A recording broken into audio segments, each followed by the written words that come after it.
쿼리를 작성할 때 좀 장황하게 작성을 해야 된다는 점이 많은 큰 단점으로 저희에게는 다가왔어요. 장황하다는 점이 별거 아닐 수 있지만 이 코드는 실제 어떤 쿼리를 만들어내는지 머릿속으로 계산을 한번 해줘야 되고 또 그것이 맞는지 다른 분들이 확인하려면 또 한번 체크를 받아야 되는.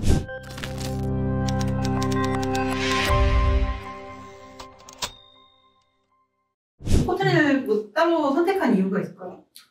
저희가 코틀린을 선택하게 된 이유는 사실 이제 크리터리아 API 대신에 이제 저희가 JDSL을 만들게 된 배경과 이제 동일한데요. 자바 코드 같은 경우에는 장황하게 작업해야 되는 점이 몇 가지 있어요. 아무래도 자바가 예전에 만들어진 언어이고, 그리고 요즘에는 또 많은 이제 업데이트를 진행을 하고 있지만, 저희가 당시 개발했을 때는 아직까지 많이 이제 여러 가지 메소드라든지 아니면 여러 가지 이제 문법들을 지원을 하지 않는 이제 부분이 있었거든요. 이제 코틀린은 그런 것들을 이제 가장 최신 트렌드로 많은 것들을 지원을 해주고 있고, 또 코틀린에서는 저희가 이제 개발자들이 원래라면은 좀 장황하게 적어야 되는 유치성 메소드들을 많이 지원을 해주고 있어요. 그것도 이름도 전부 다 이제 명확하게. 그러니까 누가 봐도 이 이름은 무슨 행동을 하는 거야라는 인터페이스를 너무 잘 만들어 놓은 그런 API들을 지원을 해주고 있거든요. 그래서 그 API들로 인해서 저희가 다른 사람이 이제 코드를 작성하거나 본인이 코드를 작성할 때 쉽게 작성할 수 있고, 또 본인의 코드 혹은 다른 사람의 코드를 읽을 때 훨씬 더 쉽게 읽을 수 있는 그런 장점이 있죠. 그렇기 때문에 저희는 이제 코틀린을 선택하게 되었습니다. 이제 코틀린 자체가 자바와의 호환성이 너무 좋거든요. 그러니까 사실상 JVM이라고 하는 그 플랫폼 위에 자바라는 언어와 코틀린 언어가 존재하는 거라고 보시면 돼요. 그래서 JVM에서 그러니까 자바로 된 코드를 다 똑같이 사용할 수 있고, 그러다 보니까 저희가 원래 저희는 자바 개발을 하던 사람들이고, 자바를 쓰다가 자바에 좀 불편한 점, 장황하거나 아까 말씀해 주셨던 그런 단점들 때문에 저희가 그러면 언어를 바꾼다는 건 사실 굉장히 어려운 일이거든요. 그래서 근데 어쨌든 코틀린도 다른 언어긴 하잖아요. 그게 잘 바꿀 수 있었던 건 기존에 우리가 쓰고 있던 코드를 재활용할 수 있었기 때문에. 그래서 이제 사실 그게 굉장히 좀 컸던 것 같아요. 이 JDSL이 JP 도메인 스페시픽 랭귀지라고 요거의 약자라고 봤는데 아니에요? 종현 DSL 라고 팀 내에서는 다 칭을 가지고 있어요. 종현이었군요. 그렇게 착각하실 수 있는데 저희는 종현 DSL이라고.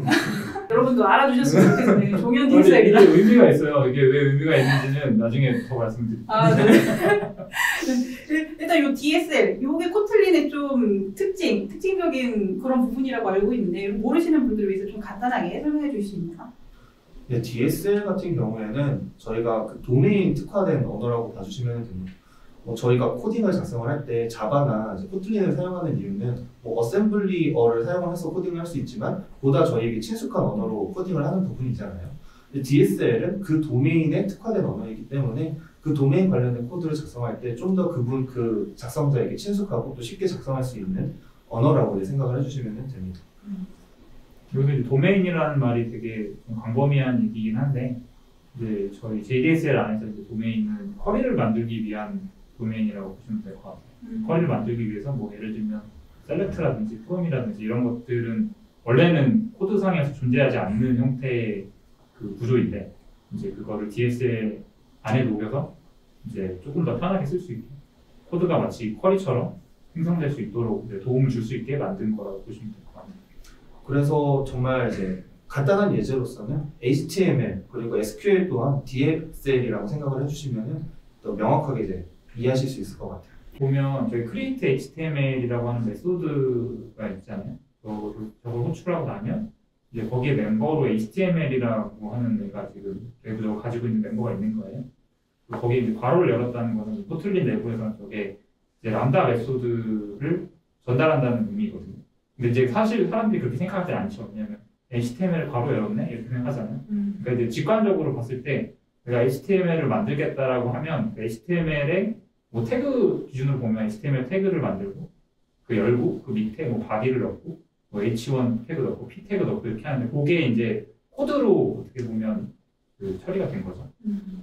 그리고 사실 저 P나 뭐 H1이나 바디 저게 그 HTML 실제 HTML 마크업 랭귀지의 그 뭐 바디나 H1이나 P1을 이제 나타내 주는 거예요. 그런 식으로 가능하도록 코드를 만들어 놓은 거거든요. 요거는 또 어떤 네, 이 부분 같은 경우에는 저희가 이제 HTTP 요청을 만들 때 저희가 get 요청을 보낼 때 이제 헤더라든지 아니면은 거기에 대한 패스를 작성을 할 때 조금 더 직관적으로 작성할 수 있게 많은 도움을 주는 이제 형태예요. 그래서 이제 클라이언트를 통해 가지고 저희는 get 요청을 보내는데 get 요청으로 어떠한 패스로 get 요청을 보내겠다. 근데 그 안에 헤더는 무엇이다라는 것을 요 코드만 보면은 알 수 있는 것이죠. 만약에 이 부분을 이제 DSL을 사용하지 않고 자바 코드로 한 줄 한 줄 적는다고 한다면은 직관적이지 않고 또 이해할 때 어떤 식으로 어떤 식으로 HTTP 요청을 만들어지지? 라면서 계산을 머릿속으로 해야 되는 그런 단점이 있지만 저희가 HTTP라는 그런 요청 자체를 안다면은 이것만 보더라도 어떤 요청이 갈지 이해가 될 수 있는 부분이죠. 확실히 깔끔하네요. 보면 이렇게 딱 직관적으로 바로 의미를 이해할 수 있는 그런 장점이 있는 것 같아요.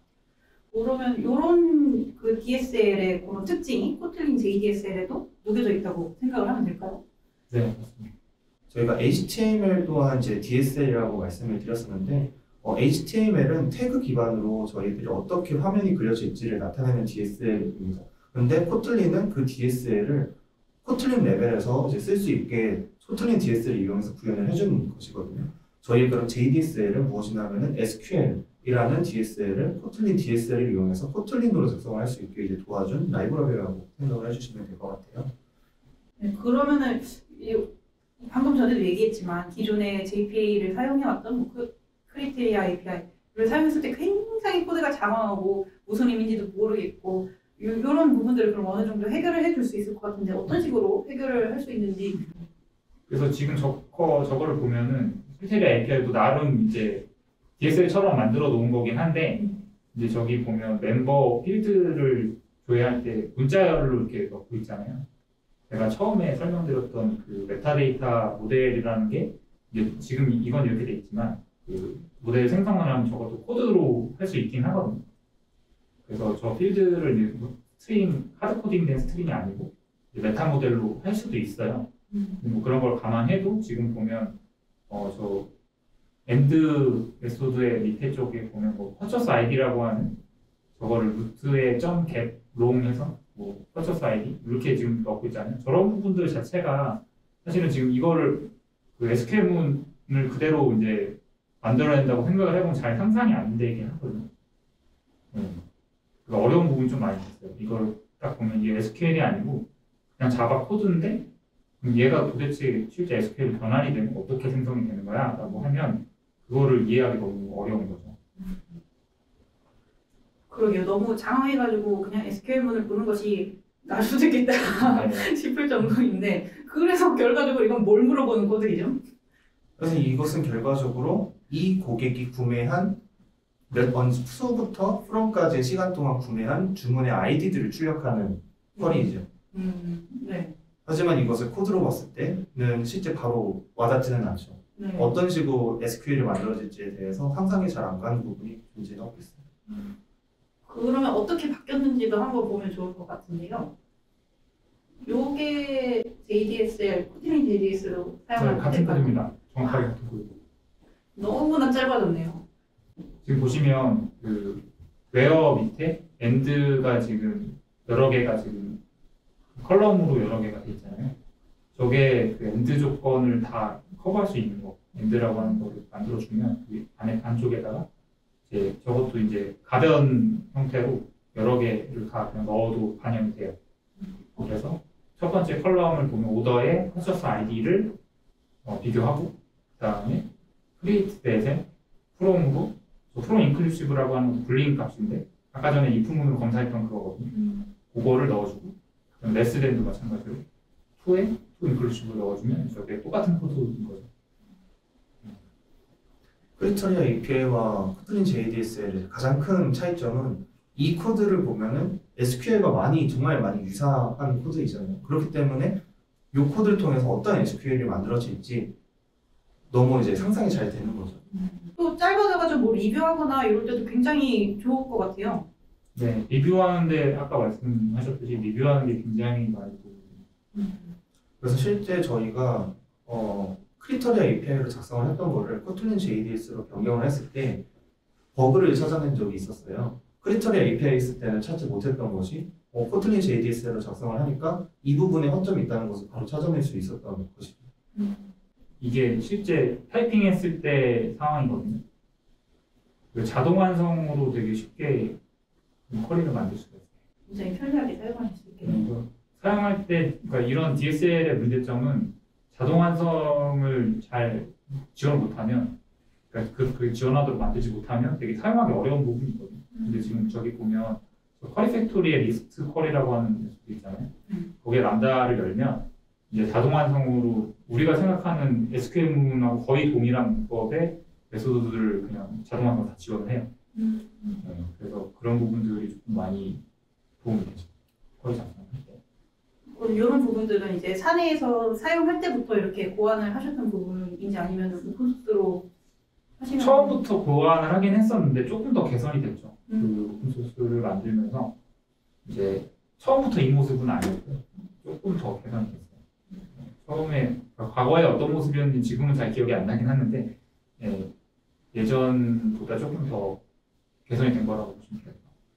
지금 하는 질문이 있는데 아까 코드 보니까 확실히 디버깅 하니까 편해 보였거든요. 실제로 그러신지 궁금해요. 저는 이 JDSL의 가장 큰 장점이라고 생각하는 부분은 다른 분들이 제가 작성한 코드를 쉽게 읽을 수 있다는 부분이 가장 큰 장점이라고 생각을 해요.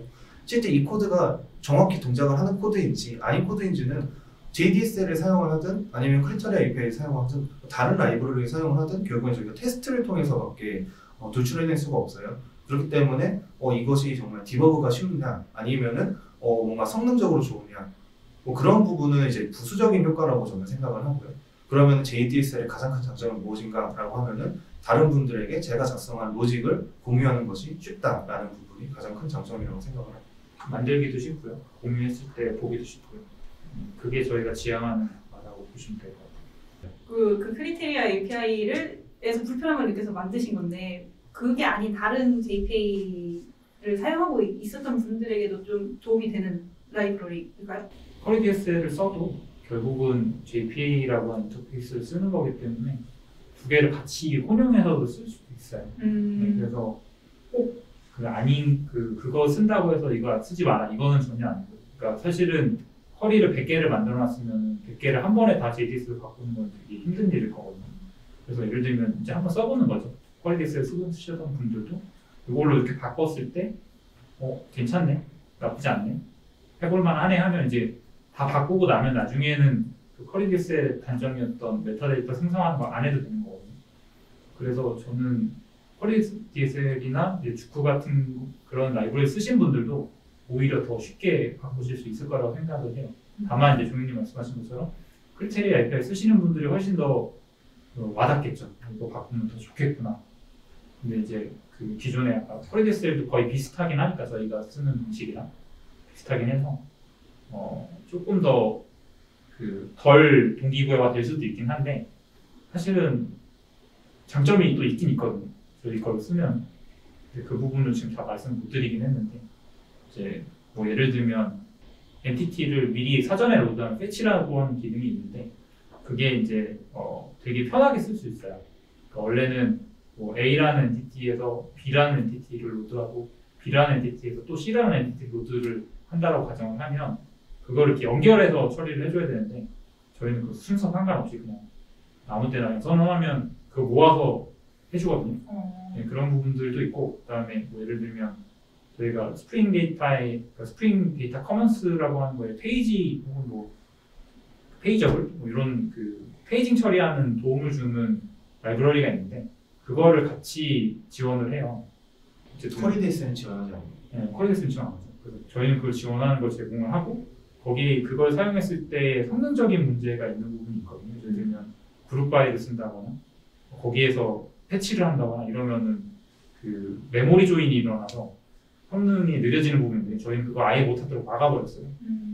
그런 것들을 봤을 때는 이제 다른 거 쓰시던 분들도 넘어와도 좀 더 안전하게 만들 수 있는 코드를 작성하죠.